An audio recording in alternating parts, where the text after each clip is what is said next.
Welcome to Houston Sports Talk with your host, Robert Land. Thanks for checking into the best Houston sports podcast. Robert with my co-host, Sports Radio 610, Shaun Bijani. And later in the show, early Rockets preseason thoughts and the other Houston versus Texas big game this week. Yeah, there's another Houston versus Texas thing going on. And if you need an Astros fix, listen to our live Astros post games.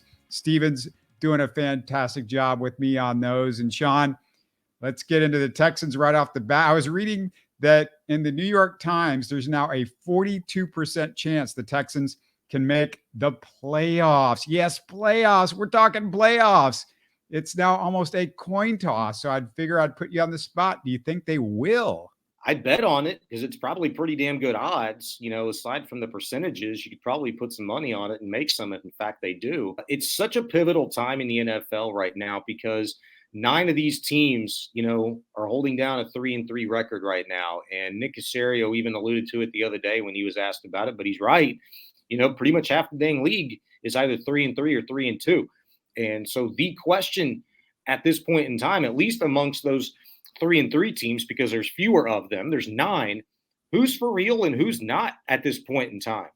And when you talk about the Texans amongst a bunch of other middling teams, the one that maybe doesn't fit in that whole scenario is the Cincinnati Bengals. But hey, they are where they are. They're 3-3 right now. Maybe that's one of those teams that should go the other way. They should get back to, you know, a certain level of dominance in which they've had under Joe Burrow as their quarterback the last couple of years.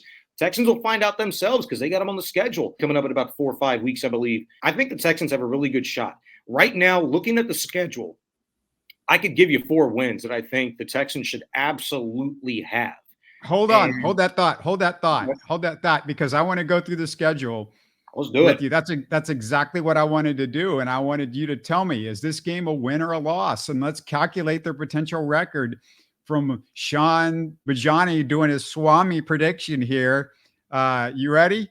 Yeah, let's do it, man. First game out of the break, they're at the Panthers and Bryce Young. Texans have 3 wins. Are they going to have 4 after this first game? Yeah, they should.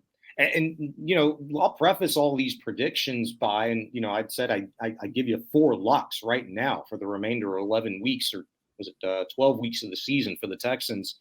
It's that quote unquote feel of, yeah, we should beat that team based on what they're looking like, where they're at right now through 6 weeks of an NFL season. The Carolina Panthers, certainly with everything they've got going on with their quarterback situation, a sputtering offense, not a complete team, hadn't put together a complete football game yet. I can make the argument that while the Texans, you know, yeah, they're 3-3, they're a 500 ball club, put together 4 really darn good, complete football games, one of which the Falcons just happened to not go their way. The defense collapsing late down the stretch, the offense in the second half not able to do anything.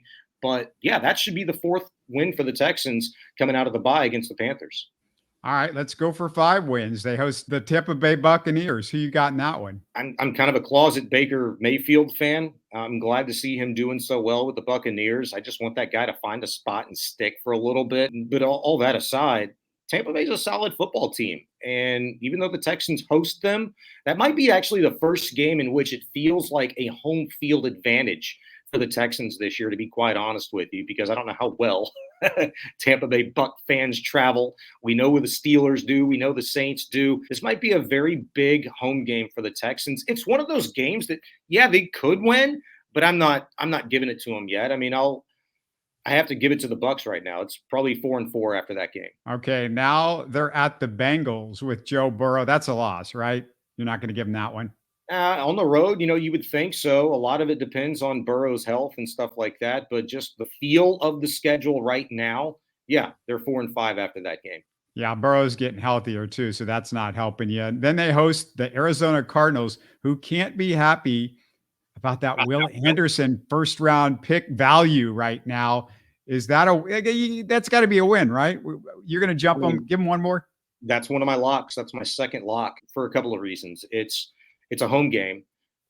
Cardinals aren't very good. Now, granted, they started the season playing some teams pretty close and, you know, maybe furling some eyebrows a little bit staying in some games, I believe, with the Giants and the Commanders their first couple of weeks. But look, that's just not going to be a good football team. They've got too many holes, too many questions. That's going to be probably the worst team in the league at season's end. The Texans are trending in the right direction, and coming off of a loss to the Bengals, that's a get-right game for the Texans, and they take care of business. That's a lock. That should put them at 6 wins at that point in time? I think you got 5 right now because you're not giving them the 5, Bengals. Yeah. You're not giving them Tampa necessarily. So you got 5 wins. Yeah, that'd be 5 and 5. Mm-hmm. Then they host the Jags, aka the Texans' daddy, Shaun. Come on, give them that one. Give them it. I mean, that's one of those that I'm considering. It's not a lock for me. I mean, you already took it from them in convincing fashion week 3.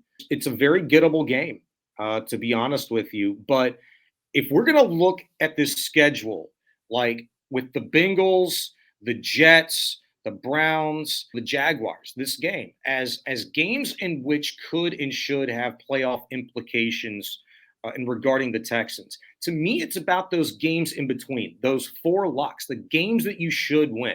They're confidence boosters. They get right games. You're playing well. You have to be able to do it against the teams that maybe you're not projected to play very well against or much less win. The Jags is one of those games. You know, I know what the numbers say on the road. That's a game that I could see them getting. I'll say yes. They're 6 and 5 after week 12 in the Jacksonville game. Yeah, I mean they're at home for that one, and they've already beat them on the road, so that would be 6 wins. And then they host, Shaun. This should be a W too. The Broncos, Sean Payton's Broncos. Hey, there's some Texans fans that might want to let Sean Payton hear about a little bit. He wanted to go to Denver and kind of put the poo on the Texans, so that's kind of a revenge game too against Sean Payton. It is, and it's kind of an affirmation game, right? Like, hey, again, you got the right guy in DeMeco Ryans, and you're going to hear a lot of conversation leading up to that game, whereas, maybe the more so we hear now that Sean Payton really ever wasn't being considered to be a Texans guy. And I think we certainly now know that he wouldn't have been a fit here, at least with his demeanor and personality and character for that matter. But look, Denver Broncos are not a good football team. The Texans get their 2nd win in a row. You're talking about a 7 and 5 football team, a 7 and 5 Houston Texans football team at the conclusion of business of week 13. The hardest team for me to figure out is whenever the Texans play the Titans. They're pesky. I don't know what's going to happen with these two. It's typically close. Can they get to 8 wins with the Titans? Don't forget about the Jets. You're skipping the Jets. Yeah, you're right. That's Texans at Zach Wilson's New York Jets. Zach Wilson, you cannot beat a Zach Wilson if you're a CJ Stroud, right? That's an impossible win. Let's see. That's 1, 2, 3, 4, 5, 6, 7, 8 weeks. 8 weeks, Robert, between now and then, in which Aaron Rodgers has his Achilles time to heal. Are we going to be talking about a possible Aaron Rodgers return at that point? No. I don't know. So, and to be honest with you, it remains to be seen what exactly the Jets can pull out of their butt, even with Zach Wilson at their quarterback. Is that defense going to look much more like they did through the first 10 weeks of last season than they did the last 7 weeks of last season? I don't know. It remains to be seen. That's one of those toss-up games. But again, as you're looking at it right now, that's the 8th win for the Houston Texans after week 14. This is an 8 and 5 football team, Wow. And then the Titans. I'd like to think you get a split. It's probably not going to come on the road, in my opinion, right now. And it has a little bit more to do with what the Titans are looking like at this point in time versus the kind of games that we always talk about that we see between these teams in the AFC South. Doesn't matter. It's ugly, usually, right? Albeit week 3 for the Texans notwithstanding, and week 2 for that matter against Anthony Richardson and the Colts notwithstanding. They're typically, grinded out type of games. The Texans are showing a different vibe right now. I think that's going to be another ugly one, but it's a tough one to get on the road in Tennessee. That's a football team that might be playing some better ball by that point in time. So 8 and 6 after the Titans game. I'll give them the loss on that one. All right. This next one's a fun one. They host Deshaun's Browns, and who knows where we're going to be with Deshaun. He's not playing. Is he going to be healthy? What's happening with them? But that defense, Shaun, I don't care who they have at quarterback. That's a legit defense, just like the Jets defense is. It's a legit defense, just like the Jets. They faced a pretty darn good one in the Pittsburgh Steelers and did well. They faced a pretty darn good ones against the New Orleans Saints and did pretty darn well. They faced a pretty good one in the Atlanta Falcons and had an opportunity to close the game late. C.J. Stroud did his job. Texans defense just couldn't play the bend but don't break. They broke at the end. I don't know. It's so much is up in the air with Deshaun Watson and his health. That's a game that literally at this point in time is a coin flip, but it's a home game. I don't trust Deshaun Watson's play and health. And the fact that the Browns have pretty damn good defense against a more seasoned Texans offense by that point in time, you're talking about 9-10 weeks down the road. I'll give the Texans a dub there. What would that be? 9-6 at the close of week 16? 9-6. I'm confident in that. Okay. Then the Texans, they got another game against the Titans, this time at NRG Stadium. It's at home. I got to believe the Texans get the split in the division against the Titans, and that's going to put them at 10 wins. Wow. 10 wins. And we still have a game to go. They finish with Gardner Minshew's Colts. It's Gardner Minshew from here on out for the Colts. Yeah, we know how good Gardner Minshew looked like when he came in for Anthony Richardson. That's going to be a tough game. That's at Indianapolis. And you remember the ghosts that have reared their head in years past when Peyton Manning was a quarterback in Indianapolis. Texans couldn't win a damn game, and when they finally did, it didn't matter. It came in a season in which it didn't matter. I still don't think the Texans have won a game at Indianapolis in a season in which it actually mattered. I could be wrong. Maybe they've done it once, but man, is this Texan team going to win 11 games this season? I mean, if I've got them at 10-6 going into week 18, what the hell? I mean, give me 11-6 at the conclusion of week 18. We'll see how dumb I am, in 12 weeks, but man, I got to feel pretty good. If you're 10-6 with an opportunity, maybe playing for the division at that point in time, maybe not, maybe to solidify a seed in the postseason. I don't know. Maybe you've got it locked up and you're resting guys. I don't know. What the hell am I doing? I'm going to go 10-7. They'll lose a game before they go to the playoffs and win the division. 10-7. Even 10-7. It's just crazy to think. And look at these games. None of them feel like they're impossible. It feels like the Texans can be in all of these games. Joe Burrow would be the one you go, oh, well, there's a one super advantage for the other quarterback. One guy's been to the Super Bowl. CJ Stroud, for as much as we love what he's done, he's still a rookie. But it's not like the Bengals look like world beaters right now, and things can change there. But it's just unbelievable now what we're talking about, Sean. This is unbelievable. We were talking about a team that, what were they, like a 6.5 with Vegas to start the season? Yeah. And it feels like there's no way it's not the over right now. I think it started at 5.5 pre-draft, and then it crept up to 6.5 just ahead of the start of the regular season. Out of the 4 lock games that I have, going forward, and that's Carolina, Arizona, Denver, and the Jets. There's 4 games that I feel like I feel pretty good about, that I think everybody should feel pretty good about. There's 4 games. Now, if you go by, just surface level logic, that you're going to lose some games that you should win, and you're going to win some games that you should lose. You good with 3-1 in those 4 games? That puts you at 6 wins. What about the games that you have an opportunity to win, you don't feel great about, but you don't feel horrible about, against Tampa Bay, against Cincinnati, another one against Jacksonville, 2 against Tennessee, 1 against Cleveland, and the final one against Indianapolis? I mean, are you good with at least 3 more wins out of those 7 games? I mean, if you do, then there's 9 wins right there, with an opportunity to split one with the Titans, an opportunity to win 1 more game than maybe you shouldn't win. I mean, that's how you arrive at 10 wins. We just went through it. So I think the fact that you just can't count the Texans out of any one of these games through 6 weeks looking ahead is, like you said, it's incredible. It's awesome, but it's real. We know what we're seeing. They've performed well against good defenses. Bobby Slowick has shown the propensity to be able to game plan against good defenses, adjust in game against good defenses. D'Amico Ryans has shown the ability to adjust in game against pretty good offenses, against an offense that he couldn't figure out, for a while with the New Orleans Saints, with the Atlanta Falcons. He ended up breaking, but a play or two here or there, and we're talking about a different result. The Pittsburgh Steelers, same thing. Going into that game, it was like, Kenny Pickett, is he the guy or not? Well, we found out at the conclusion of week 4. So the fact that we're talking about these things with the Texans, it is incredible, but it's very real. If you're listening, if you're watching, make a comment on our YouTube channel. How many games do you think the Texans are going to win? Let us know. How many wins can they get now? Now that there's a real playoff hope, Shaun, Casario was asked about the potential of making a trade at the deadline. And Shaun, I wanted to ask you, which position or positions would you trade for, if any? And forget about specific players at this point, but just positions. And what would you be willing to give up, especially considering where the franchise is right now? I mean, you're at the beginning of this curve.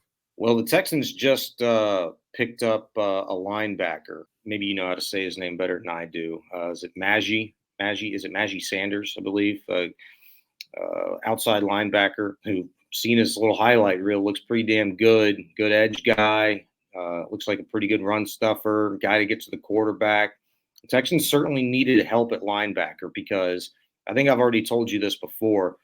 Blake Cashman's terrific. He's playing the best linebacker he ever and the most linebacker he's played in his career. Certainly playing the best linebacker the Texans have gotten this season, and that's with Denzel Perryman healthy. And he hasn't been healthy since really week 1. They need help at linebacker. Maybe this new guy can help the Texans. So I really wouldn't anticipate them making a deal at linebacker. But, where could they use the most help?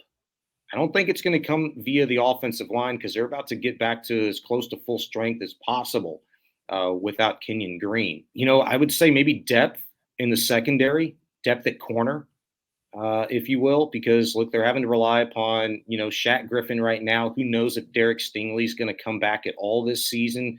He's dealing with the hamstring injury. He's on IR. I think he'll be eligible to come off after the bye week, but will he? Probably not. I've heard that they might keep him out up to 8 weeks. So 4 more weeks with his hamstring injury. So we'll see on that. Texans could certainly use depth there at the corner position in a secondary that, look, you felt like you could hang your hat on before the season with Jimmy Ward, Jalen Petrie, Steven Nelson. You can't bank on those guys, all of them staying healthy, because Jimmy Ward, Jalen Petrie have already missed a couple of games.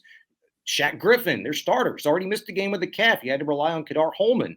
Eric Murray's out with the torn meniscus right now, so that's 100%. Another hit to the secondary.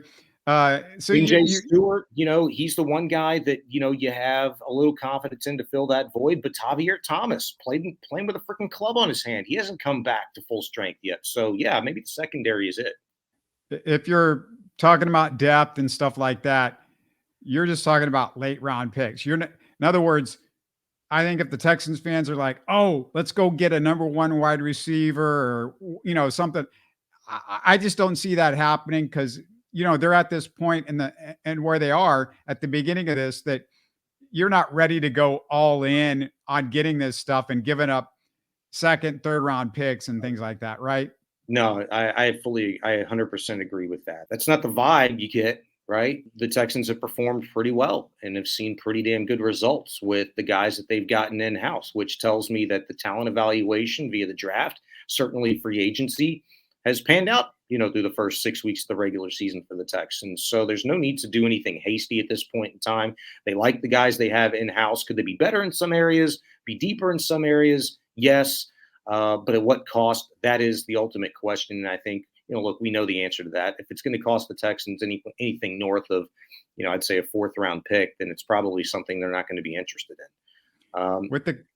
Let me ask you this, because, you might go, well, maybe there's a really good defensive tackle or a really good linebacker that a team that's going downhill right now you could get cheaply. But the issue, Shaun, is typically if that guy is becoming a free agent at the end of the year and this is a team that's not a good team, don't you just go, if we're not going to re-sign him, we can let him walk. And then there's that compensatory 3rd round. So they're going to want at least a 3rd round or something like that. Am I right about that? I'm not going to lie. I don't know the specifics on that. I mean, it sounds correct, with the compensatory pick, but would the Texans be willing to Morgan's at, get a rental player in here.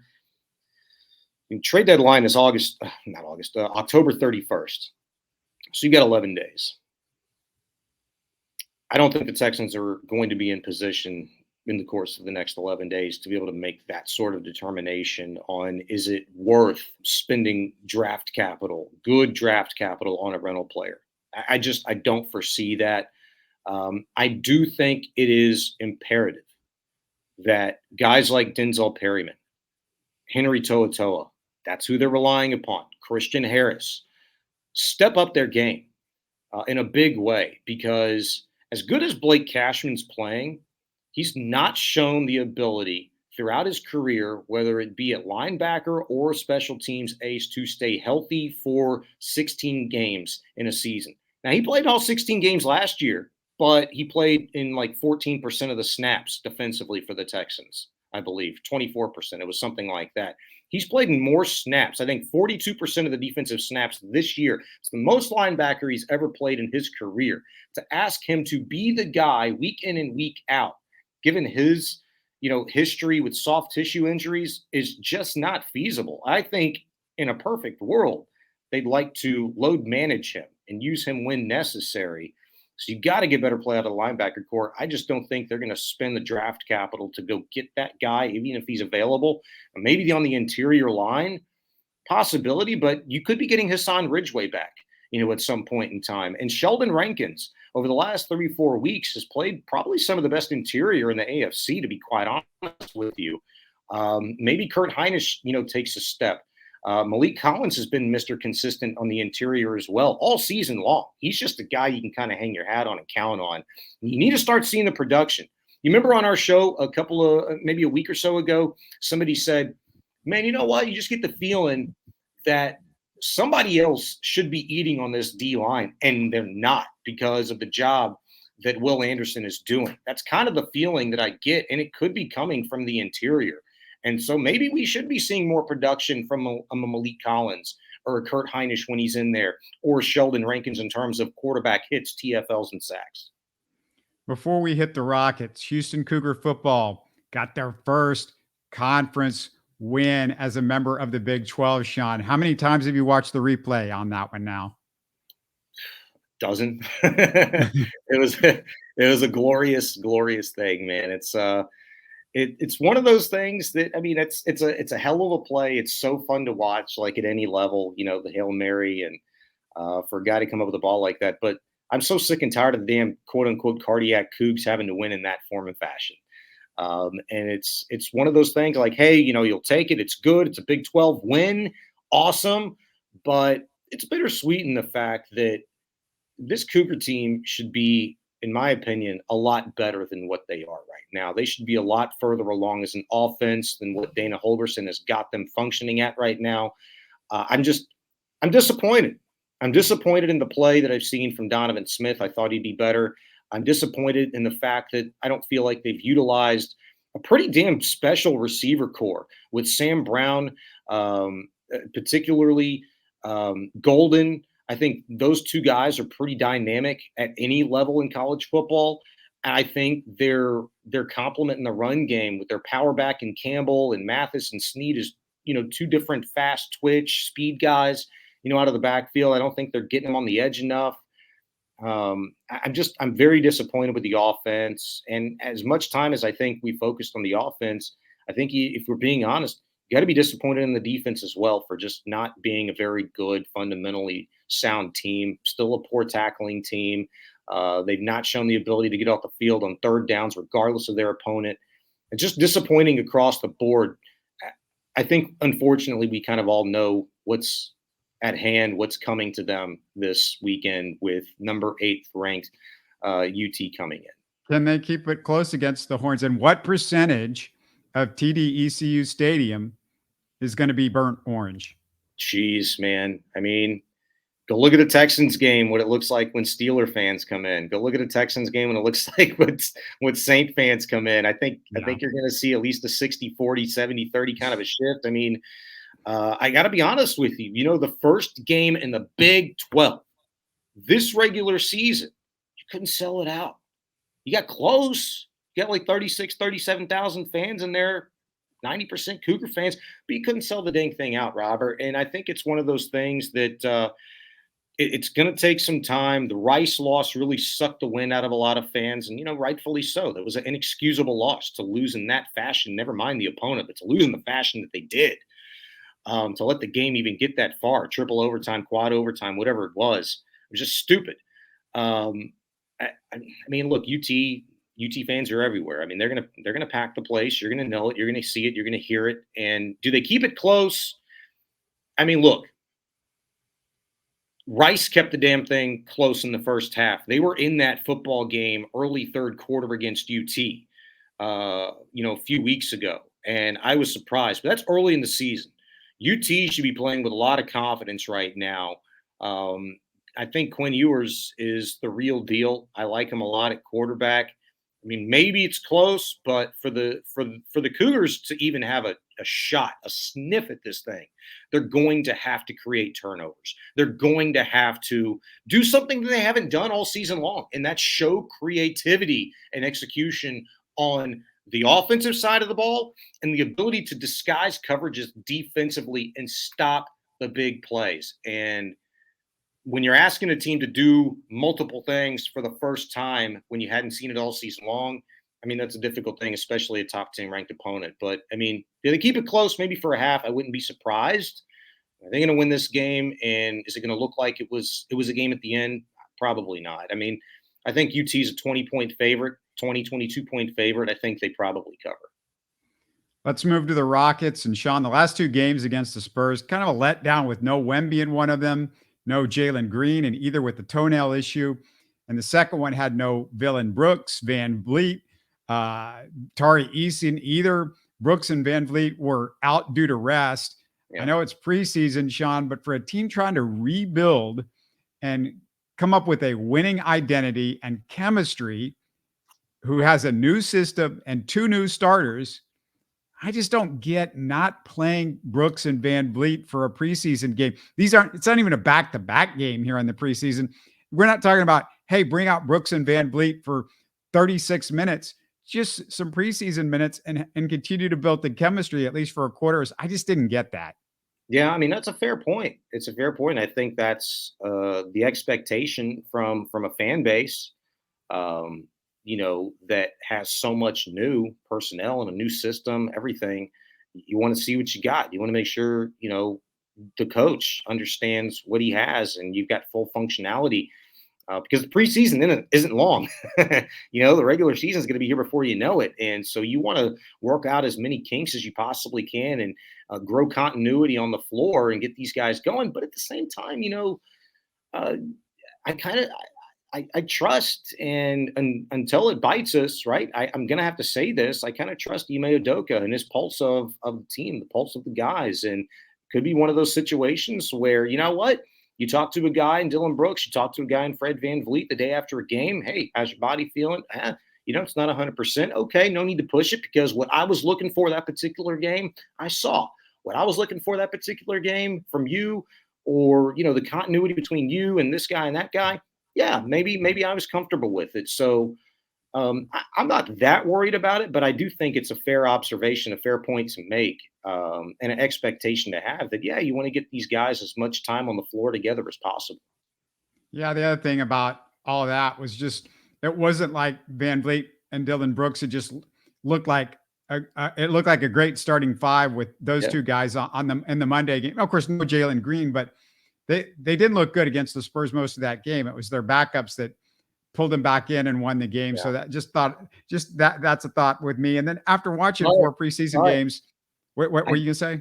I think there's a but there. I know it's backups and, you kind of have to parse these preseason games up a little bit and look at, all right, here's what the starters did.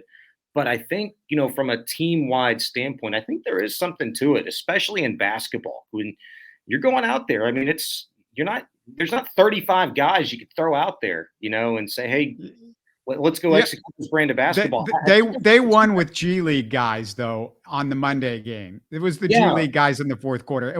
This is not guys that are going to be on the roster at all. Really. But I like that adversity, from a team wide standpoint that you face. Like, hey, we didn't play our best brand of basketball. Let's go out there. It's still a game. I know it's a game within a game. Again, I totally get it. You got to parse these things up and look at it that way. But just in a general, objectively, from a team-wide standpoint, I like the fact that they faced adversity, and as a team, they came back, fought their way back into the game, and ended up getting the dub. I think that's part of like team building chemistry and building a culture. You can use that as a stepstone, and certainly Ime Udoka will. Yeah, I just don't give a crap about Darius Days beating the Austin Spurs in the fourth quarter. It just didn't mean anything for me, that game on Monday. Also, after watching the first four preseason games, my major big picture concern is still interior defense. This was a concern last year, and despite seeing improvement in the overall defense, Sean, Sengun and Jabari still look really below average. I would say Sengun has gone from, he's not awful, to, but he's still below average. They're still doing this drop coverage stuff a lot, which I've seen, which is a whole other conversation. Your brother, Ali Bijani, that'd be a good conversation with him, because I'm sure he's looking at how they're using Sengun there. I know there's some buzz about his improvement, Sengun's, but with the new coaching staff going from awful to below average, it's not enough. And both of them, they've got to get tougher. I mean, Zach Collins was just killing him on Monday and Wednesday in the post, just killing them. Zach Collins. I mean, this isn't Jokic or Embiid or whatever. He would just go down there, put Jabari in the washer dryer, and it was an easy bucket every time. Yeah, I mean, it's a fair criticism, but when you're looking for that toughness, you know how it goes with these basketball players. It's a give and take. Some guys have the ability, the propensity, the mindset to be able to go 100 miles per hour on both sides of the court, and others are afraid to devote too much because another part of their game might suffer. If you're looking for Alperen Sengun to be Mr. Tough Guy, the physical guy down low, I just don't think you're going to see it. I don't see that as a part of his game. I could see Jabari Smith developing that. And in that regard, the fact that, I'm going to be it's still early guy, I think it's still early in a new system, communication with, being in the right spots to overtake a player in the paint and contest shots and muscle guys up. I still think it is an art. It is a comfortability within a defensive system that is just not there yet. And it can get there. But I don't foresee that style, that part of Sengun's game that just hasn't shown itself. Yes, I just don't think it's there. But I could totally see Jabari Smith being that well-rounded kind of player and growing into a tougher, more physical guy defensively for the Rockets. It's just it hasn't shown its face yet. And I think the more basketball that they play together, you'll start to see it. It's just ultimately about the willingness to communicate and execute and be in the best position to contest shots. And I thought there were some shots, particularly in that Spurs game, that you've got to be able to contest. They gave up so many easy baskets that I just thought they're fundamental. It's just a willingness to cut across the lane, throw your hands up, and make the shot that much more difficult on guys that I didn't see. It was, we'll get it back on the other end. And that's the mentality that you've got to be able to flush. And on Sengun and Jabari, though, I'm talking about what I'm speaking to. I don't believe this is mindset. Sengun and Jabari can be and will be tough guys. I'm worried about there's a physicality that they don't have, like Jabari right now, and maybe it doesn't come. You don't know how a body's going to develop. He's gained muscle. There's no question about it. Yeah. Sengun's gained muscle since they both started. I'm not saying they're not working on it and they're not trying, but some guys, some guys have that old man, physical. When you're at the gym And you're like, what the hell? This guy, I can't move him. And Jabari and Sengun, neither one of them have that. They're vertical, obviously, their physicality and their vertical. Jabari's long, but he's not like a quick jumper. He's not a fast, there's some limits to them physically. And of course, that's why they were going after Brook Lopez. And there's, this is talked about amongst the Rockets community, and I'm just jumping on board. I'm not saying anything anybody else hasn't talked about.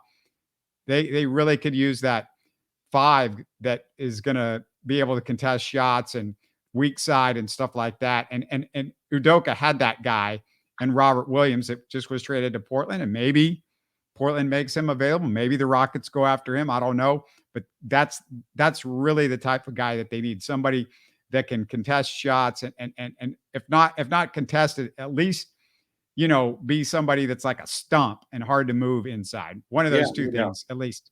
Yeah, no doubt. I mean, I just don't see it coming from Sengun. But look, you can be in position and just contest shots. You can be in position. You can communicate better to put yourself in position, and whether you hold your ground or not. Look, I mean, it's just, you're right. I mean, sometimes that old man strength, not sometimes, I mean, it's usually going to win out. But in terms of just being able to, I guess, go all in on that side of the court, I see it coming from Jabari more than I do Sengun. He might be one of those guys that you love what you get from him on the offensive end. It's just he's going to leave something to be desired on the defensive end. You're going to have to live with it. That's kind of where I feel like he's at right now and where he's going to be. Yeah, I hate to say it because I know there's a lot of people that love the guy. I personally am a fan of Sengun the person, and he can be fun to watch. But if we're talking about of the young guys that the Rockets have, there's some physical limitations with him. There's some skill limitations until he starts hitting the outside shot, which he still seems a little bit shaky about taking that outside shot when it's there, because it's always there. I like that little fadeaway in the lane, though. That little fadeaway in the lane, man. If that's something that he could get working and get done in space more times than not, that's gonna be a nice shot. Yeah, he was throwing a little bit of that. It was that little Dirk kind of one-footed fall away last year. He was doing it last year a little bit, but they really need him to expand it out to 3-point range, because if you're going to be this incredible passer, the Jokic's of the world, they become better because guys have to get up on them, and you're not passing 4 against 5, and that's what's basically happened with Sengun. It's 4 against 5 because the other defender is so far, your defender is so far off you. So that's going to be an issue, I think, until he gets that down. Yeah, no, I think it's fair. All right, well, listen to us do the Rockets post game this weekend. Of course, what the days and times are. It's Friday afternoon. We're going to be back, and early Friday evening, I guess you'll say, for the post game, and then Sunday evening. And next week we'll preview. Me and Sean's definitely going to have a preview of the Texans and the Carolina Panthers. Bryce Young versus CJ Stroud, so that should be kind of fun. Stay tuned for all that. Until next time, have a good one. Thanks, Sean. Yes, sir. You're listening to Houston Sports Talk. Hey, don't forget to support us by subscribing and commenting on YouTube. You can always listen to us on Spotify, Apple, or your favorite podcast app. Tell your friends about us and share our show links on social media. Spread the word, everybody. Thanks for listening.